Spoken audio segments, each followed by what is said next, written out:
నమస్కారం, welcome to I dream ధర్మ మార్గం కార్యక్రమానికి స్వాగతం. నేను మీ విజిత.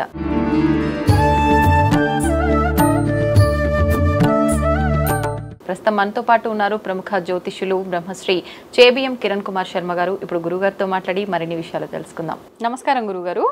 అఖండ ఆయురారోగ్య ఐశ్వర్యాభివృద్ధిరస్తు, స్థిరలక్ష్మి ప్రాప్తిరస్తు. థ్యాంక్ యూ గురుగారు. గురుగారు, అమావాస్య అనగానే అందరికీ ఒక నెగిటివ్ ఆలోచనలు వస్తుంటాయి. ఎక్కువగా ఇది దుష్ట శక్తులకు సంబంధించిన రోజుగా, బ్లాక్ మ్యాజిక్ చేసే వాళ్ళు ఉపయోగించుకునే రోజుగా, ఇలా రకరకాలుగా ఏదైతేనేంటి ఒక రకంగా ఇది నెగిటివ్గానే వెళ్ళిపోతుంది ఆలోచన అమావాస్య అంటే. అయితే ఏంటి అసలు అమావాస్యను మనం ఏ రకంగా తీసుకోవచ్చు అంటారు? దాని విశిష్టత ఏంటి? ముఖ్యంగా నేను ఈ మధ్య ఒక విషయం విన్నా అమావాస్యకు సంబంధించి. అమావాస్య రోజు మనం నిత్యం ఇంటి ముందు గుమ్మం ముందు ఏదైతే ముగ్గు వేస్తామో ఆ ముగ్గు అనేది అమావాస్య రోజు వేయకూడదు అని చెప్పి. ఇది నిజమా? నేనేమైనా తప్పుగా విన్నానా? దాని గురించి తెలియజేయండి. రైట్.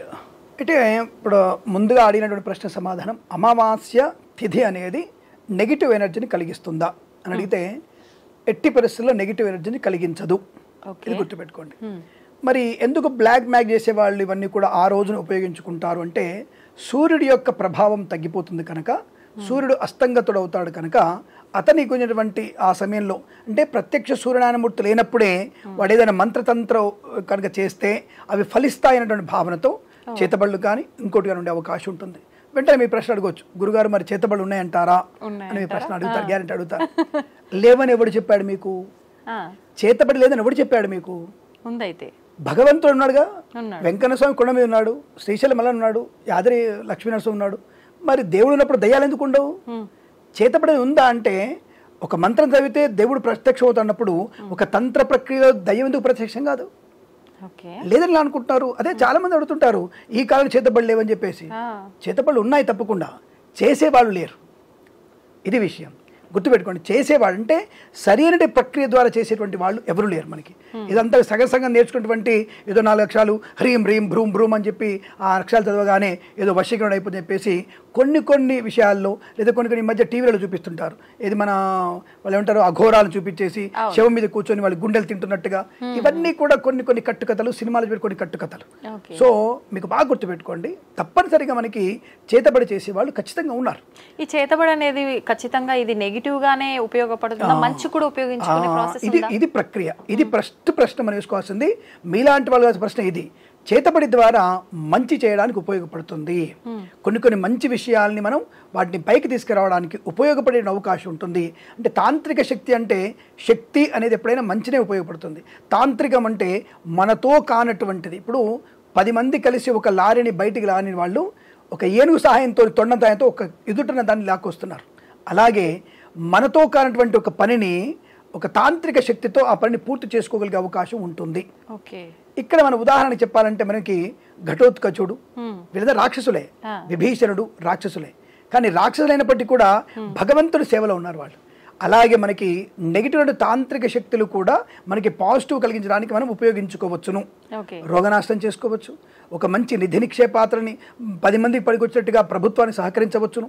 ఇలాంటివి ఉపయోగపడతాయి. లేదని ఒకటి చెప్తున్నారు మీరు, నెగిటివ్ ఎనర్జీని ఉంటే లేదని చెప్పడానికి లేదు. అక్కడ ఖచ్చితంగా మీకు చేతబడులు కూడా ఉన్నాయి.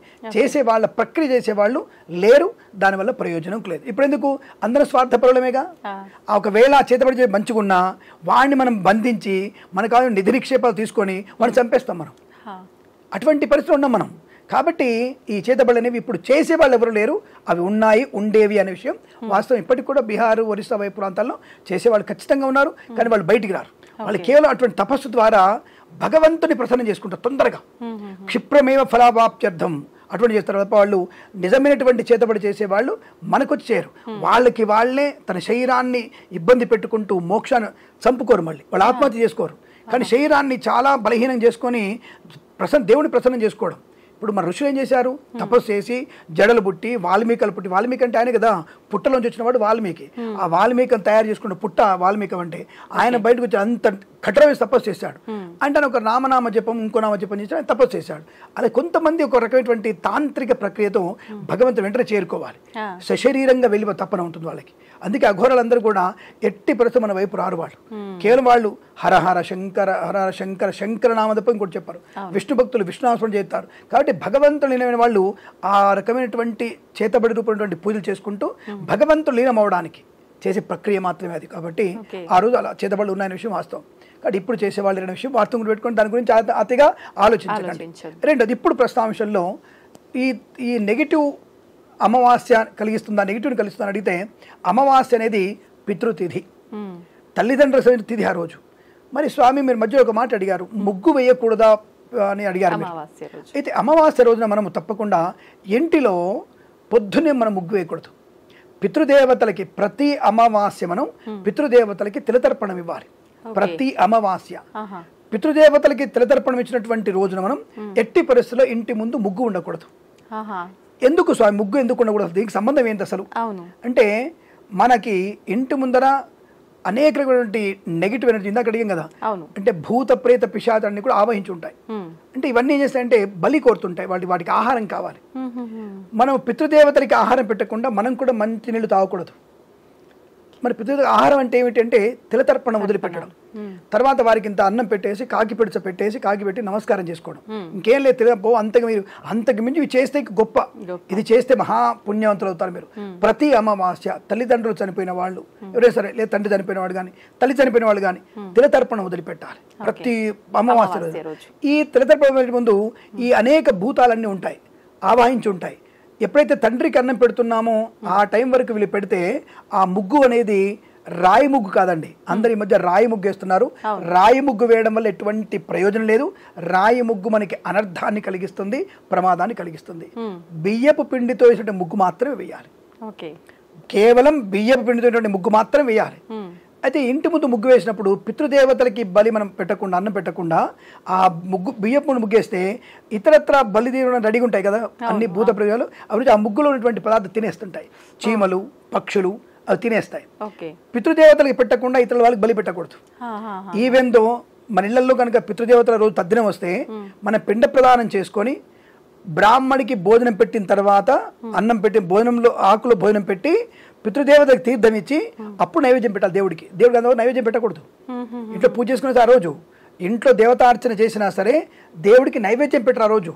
మామూలుగా దీపారాధన, దీపం అభిషేకం చేసి పూలు పెట్టి రెడీ పెట్టాలి అని. బ్రాహ్మడి చేతుల్లో ఆయనకి అన్నం వడ్డించి అన్ని వడ్డించి దేవుడి విస్తరణ వడ్డించి బ్రాహ్మణుడికి అవపాసన ఇచ్చిన తర్వాతనే దేవుడి నివేదన చేయాలి. అంటే చాలా మంది ఇలాంటి పితృ కార్యక్రమాలు చేసే రోజు నిత్య దీపారాధన స్కిప్ చేస్తారు, అవసరం లేదైతే. తప్పకుండా చేయాలి, దేవతార్చన తప్పకుండా చేయాలి. నివేదన ఒక్కటే ఆపాలి. నివేదన వరకు అంటే నైవేద్యం మాత్రం పెట్టకూడదు.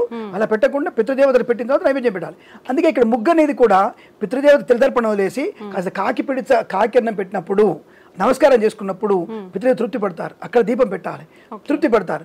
మనం బియ్య పిండి ముగ్గు వేసిన తర్వాత ఈ సూక్ష్మ క్రిములు, చీమలు అన్ని కూడా తినేస్తాయి. కాబట్టి పితృదేవతలు పెట్టకుండా వాటికి పెట్టిన దోషం మనకి ఏర్పడుతుంది. కాబట్టి అమావాస్య రోజు పొద్దున్న ముగ్గు వేయకూడదు.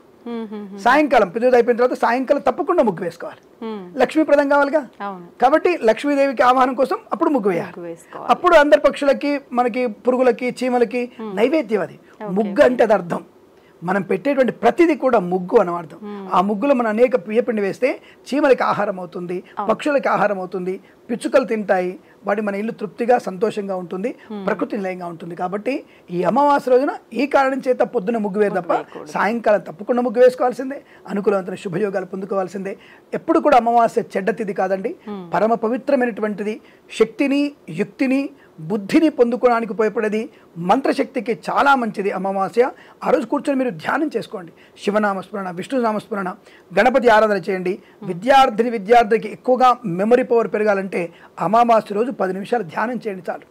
తప్పకుండా మీకు మంచి అనుభవపూర్వకమైనటువంటి జ్ఞానం ఏర్పడుతుంది. తప్పకుండా మీ ఇష్టం, అమ్మనాలు పూజించండి, అమ్మనాలు ధ్యానం చేసుకోండి, గణపతిని చేయండి, ఎవరైనా చేయండి. ధ్యానం ఒక పావు గంట 20 నిమిషాలు ధ్యానం చేయండి, తప్పకుండా మీకు అనుగ్రహం కలుగుతుంది. ఆ ఇష్టదేవ ప్రార్థన చేయడం వల్ల తప్పకుండా తపస్సుకి తగిన ఫలితాన్ని పొందుకునే అవకాశం ఉంటుంది. నిజంగా నా సందేహమే కాదు, ఈ చాలా మందిలో ఉండే ఉంటుంది గురువుగారు. ఈ సందేహం అడగాలన్న భయం అందరికి, ఏమడుగుతానులే అని చెప్తాడేమో, నాకెందుకు భయం. అమావాస్య అనేది ఒక రకమైనటువంటి భీతి, కంగారు పడడం. అంటే చీకటి కదా, చీకటి అంటే మనసుకి ఉన్నటువంటి మలినం, అది తొలగించుకునే ప్రయత్నమే పూజ, దైవ పూజ. అది చేసుకోవాలి. దానికి ఉత్తమ మార్గం అమావాస్య రోజున దీపదానం చేసుకోవడం, పితృతర్పణం చేయడం, దీపదానం చేసుకోవచ్చు. అమ్మ నాన్న ఉన్నారు పర్లేదు, దీపదానం చేయాలి. దీపదానం ఎవరికి చేయాలి? మన తాత ముత్తాతల కోసం నరకాన్ని ఉత్తీర్ణం అంటే నరకం నుంచి బయటపడడానికి, స్వర్గానికి పోవడానికి మనం వారికి తప్పకుండా దీపం ఇవ్వాలి. ఏ దీపం ఇవ్వండి, మీకు శక్తి ఉంటే బంగారు దీపం ఇవ్వండి, వెండి దీపం ఇవ్వండి, బియ్య పిండి ఇవ్వండి, ఇత్తడి దీపం ఇవ్వండి, లేదు ఒక నిమ్మకాయ దీపం మీద పెట్టేసి రాహుకాల దీపం లాగా దీపం ఇవ్వండి. ఆ దీపదానం చేసుకున్నా చాలు. దానం చేసుకోవడం ఇంపార్టెంట్. దానం ఇవ్వలేదు, ఒక తులసి కొడత పెట్టేసి దీపం విష్ణువుకి దానం ఇచ్చి దండం పెట్టుకోండి, ఆయన తీసుకుంటాడు.